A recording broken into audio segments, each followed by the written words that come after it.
Assalamu alaikum wa rahmatullahi wa barakatuhu. Let's talk about the controversial passage in Deuteronomy 21, 10 through 14, concerning the law of captive women. The law allowed Israelite soldiers to take any beautiful woman from a conquered city as a wife. After a month, the soldier could engage in sexual intercourse after marriage, and if he was not pleased with the woman, he could let her go and not sell her as a slave. Much attention has been given to the last verse, verse 14, where the reason for releasing the woman and not selling her as a slave is given. Many people are disturbed by this verse and see possible suggestions of permitting rape. After all, the woman has been, quote, humiliated, as the ESV renders it. Other translations use similar words. The KJV says the woman was humbled. The NIV says dishonored. The NIRV says brought shame. And the popular NET, or New English Translation, follows the ESV and says the woman was humiliated. More on that later. We can notice that the word rape is obviously not used in these translations. Nevertheless, we can also see that it is not pretty either way. The verse is talking about humiliating women. So what's going on here? Let's begin our investigation with a linguistic analysis. The Hebrew text uses the word ana, and this has been variously translated as we have seen in different English translations. According to the Hebrew and Aramaic lexicon of the Old Testament, the word ana basically means to torment or humiliate. So, let's be clear. It does not literally mean to rape, but rather to torment and humiliate. That is not much better, and the apologists cannot rest easy. Also, one can note that rape is certainly a form of torment and humiliation. It just depends on the context. As we will see, verse 14 is implying that.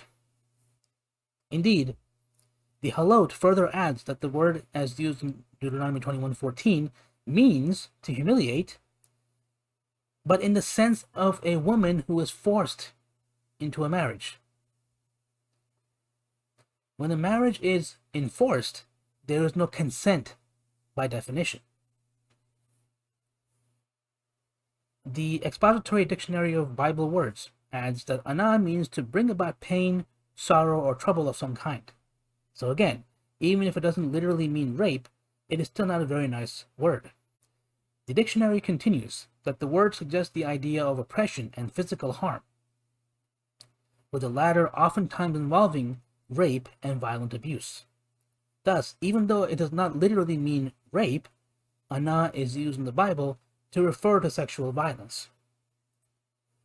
Recall that the New English Translation, like the English Standard Version, renders the word as humiliate. However, it provides further explanation in the footnote. Like the halot, the NET notes that the marriage between the soldier and the captive was not based on mutual consent. It was forced on the woman. This is how she had been humiliated. It also corroborates the definition of ana as humiliation with sexual overtones, and commonly used in the Bible to speak of rape. As for the seemingly compassionate act of releasing the woman instead of selling her as a slave, the most that can be said is that the law prohibits double humiliation. So when apologists try to make it seem as if the law is compassionate, we can respond by pointing out that it is only partially so. It still allowed humiliating, oppressing, tormenting, and afflicting a female prisoner of war. By the way, the Jewish Study Bible renders verse 14 as, "You must not sell her for money, since you had your will of her. You must not enslave her." It explains the phrase, "had your will of her," as, quote, more specifically meaning violated her sexually. So in the same way the English word violate can be a synonym for the more specific word rape, the word ana in Hebrew can serve the same function. Moving on to the Septuagint version in Deuteronomy 21, the Greek word of interest is similarly defined by authoritative lexicons as meaning to violate.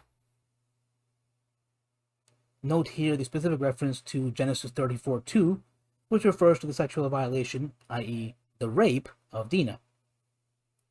Finally, in a 2017 article published in the Journal for the Study of the Old Testament, Karen Reeder notes that the Bible not only allowed but instructed the Israelites to kill all the men of a city outside of Canaan and to, quote, devour the remaining spoil, which included women and children. Of course, it did not mean that they were allowed to literally eat the captives.